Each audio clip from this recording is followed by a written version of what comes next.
textures, shapes.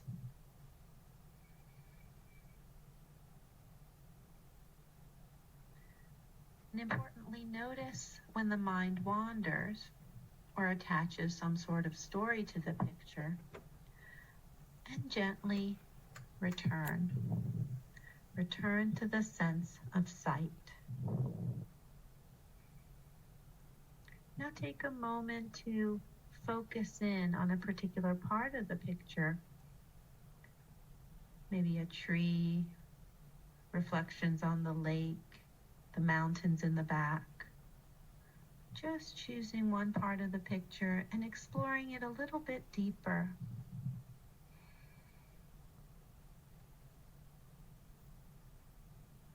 And again, when the mind wanders, we're just returning back. You're not doing anything wrong when the mind wanders. It's just what the mind does. In this particular case, we're just returning to seeing this picture.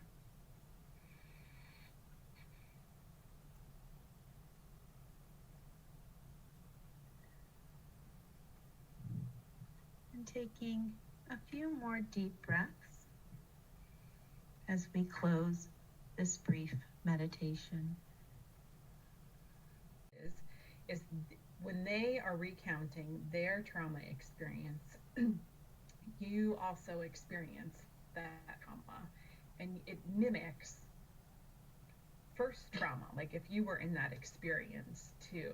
So it's this emotional duress that you experience as someone else recounts their trauma or someone else is experiencing that trauma. And this happens a lot of times to people who are in the medical field. Teachers are one of those high-risk people, people like social workers, counselors, where you are really coming in to share an experience with someone, to hold that individual, to contain them. And as you're walking through that process, you become impacted and you notice you almost are experiencing PTSD as well. You might have hyperarousal, you might be hypervigilant, you might be avoidant. It's also referred to as compassion fatigue or vicarious traumatization. You might have heard those phrases, and it's kind of all the similar, all within the same area. And so what makes people sort of more vulnerable, or compassion, did I say that one? Yep, what makes people more vulnerable? So if you yourself have a personal history of this, that makes you more vulnerable. If you have a countertransference, so that's when you identify with someone so much that you sort of begin to transfer some of yourself onto them, and vice versa, because that identification is so close. If you haven't had any experience working with people who have experienced trauma or stressful, toxic situations, a degree of exposure, so whether it's happening in your building versus in a neighborhood versus in the classroom in front of you, maybe on your front yard or out in the street in front of you. It kind of depends on this degree here. And I think one of the ones I think that puts us most at risk is this high degree of empathy, because as preschool teachers and us working with young children, we talk about so much in how we empathize with children and how we meet families where they're at. And so sort of the higher degree of empathy that we have, it makes us super effective teachers. And we think about the Trauma Smart model, which is based on the ARC framework, attachment, regulation, and competency. It's a trauma-informed framework. Along with conscious discipline, we're using all of these tools which call for high degrees of empathy. And yet that puts us more at risk for experiencing secondary trauma. So it's kind of this paradox here.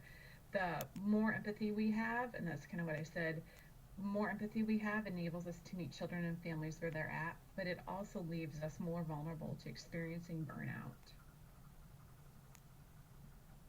So what are some signs? Well, it's very similar to trauma. But I think as you look at this list here, I think of apathy as perhaps like one of the biggest signs, because when you are apathetic, you've reached a place where you just don't care, and not caring is a very dangerous place to be, whether it's in your job, whether it's in personal relationships.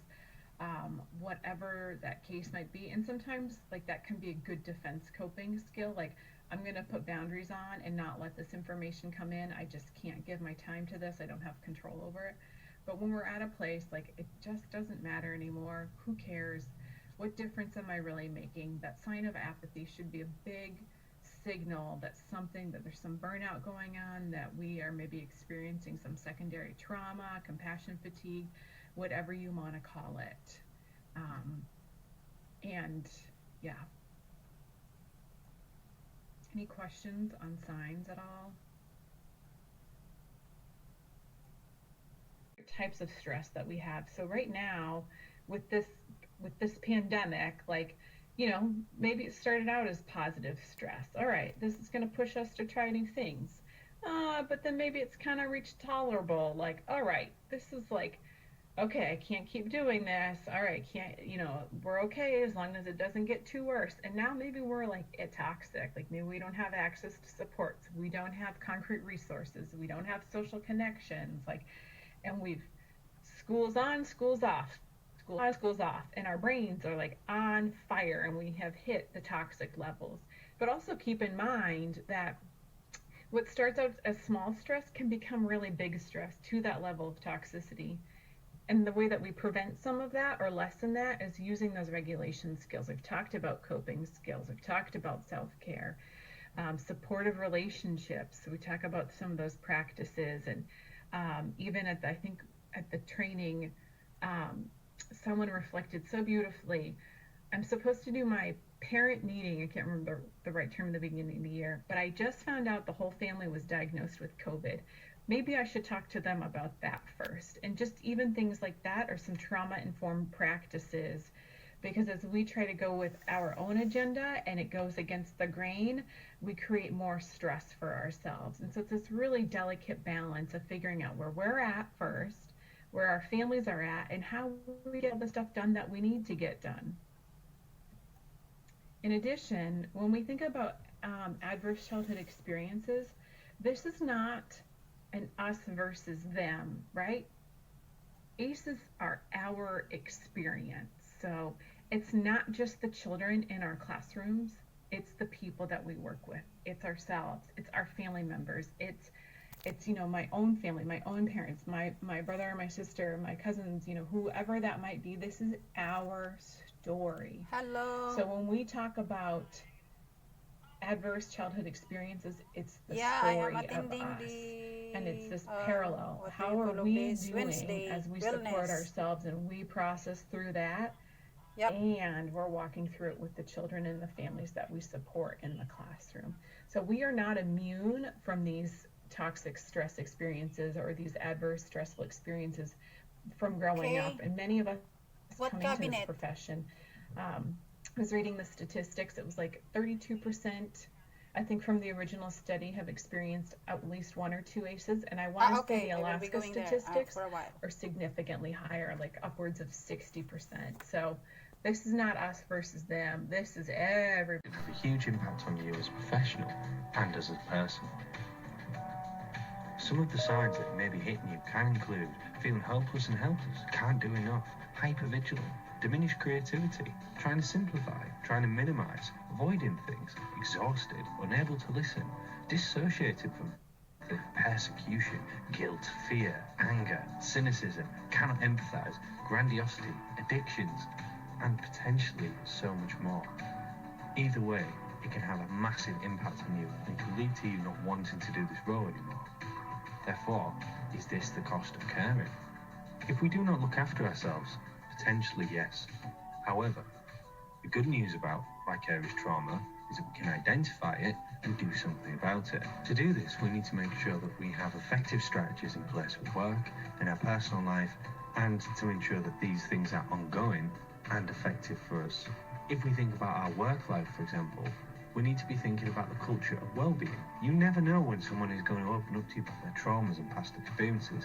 Therefore, we need to create a culture where it's all right to talk and reflect. We also need to ensure that we have an effective work-life balance. And outside of work, we're doing all the things that we enjoy and spending the time with the people that we love and care about. We need to make sure all our strategies, both in work and out work, are ongoing and not seen as a quick fix. Whatever strategies you have in your workplace, they need to be able to meet your needs. If you don't think something is, or you feel like you need further support, you should ask. Understanding that vicarious trauma exists and understanding the warning signs that you may be affected by means that we're able to do something about it to ensure that we feel happy, supported, and able to continue help support vulnerable people.